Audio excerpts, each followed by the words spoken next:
Today the biggest news comes from the Velyka Novosilka direction.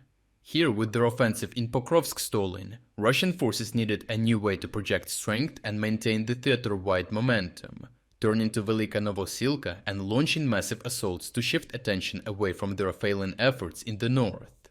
However, as wave after wave of armor and infantry pushed forward, it quickly became apparent that this diversion would come at a devastating cost. The goal of the Russian forces in this area is to distract the public attention from the stagnating Pokrovsk offensive by intensifying their offensive efforts north of Velyka Novosilka. This is because the Russians need to project strength on the geopolitical stage by keeping up the appearance of constant advances, while militarily they cannot afford giving Ukrainians any more breathing room to recuperate from the year-long battles. To achieve this, Russians conducted intense mechanized assaults to secure more of the Mokro River and eventually cross it.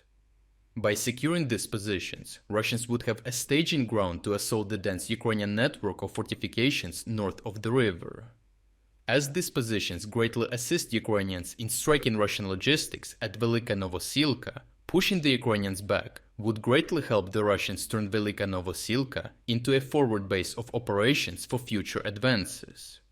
The main advantage of the Russian forces in this area is that the frozen ground allowed Russian armor to advance across open fields and not be restricted to roads densely covered by Ukrainian landmines.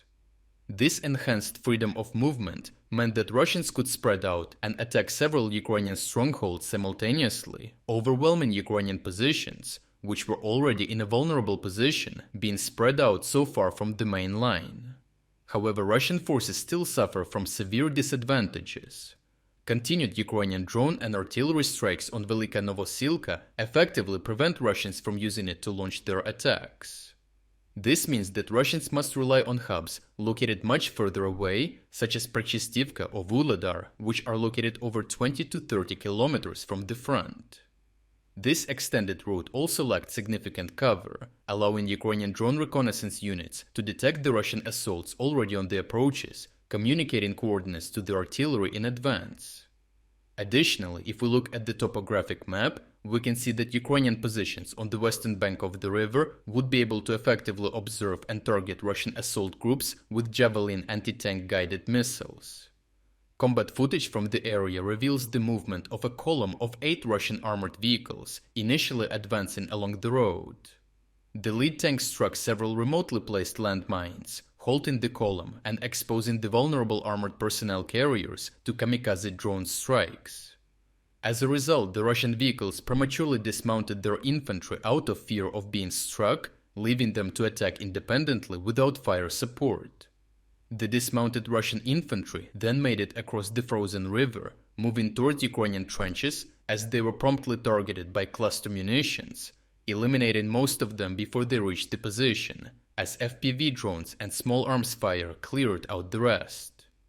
The next Russian mechanized assault was also spotted in advance, heading to a Ukrainian position further to the north. As the armored vehicles quickly dismounted their infantry and pulled back to avoid destruction, the Russian infantry came under intense mortar and artillery fire, shredding through the unarmored group in the small tree line. As the weather cleared up, the next Russian armored column was detected already before they entered Velyka Novosilka. Approaching the Ukrainian fortifications, the lead tank was hit by a javelin from across the river as the armored personnel carriers deployed their soldiers to the trenches before retreating as fast as possible. Overall, in their desperation to maintain their pace of advance after the slowdown at Pokrovsk, Russians suffered heavy vehicle losses to only make meager territorial gains. The loss of these positions is also not significant, as Russians are now approaching the much stronger Ukrainian defensive line atop the hills behind the river. With the Ukrainians continuing to deny the Russians a swift advance north of Velyka Novosilka, Russians must find a new way to continue their momentum in the war. If you are against the invasion of Ukraine and you want to support the work that I am doing, consider subscribing to our own independent news website. Here you can find our exclusive strategic insights, comprehensive overviews of all fronts, and regular tactical analysis videos. By subscribing, you will not only show your support for this channel, but also help and defend independent journalism. The link to our website is in the description. Thank you for watching this report, and I appreciate everyone who stepped up to join us.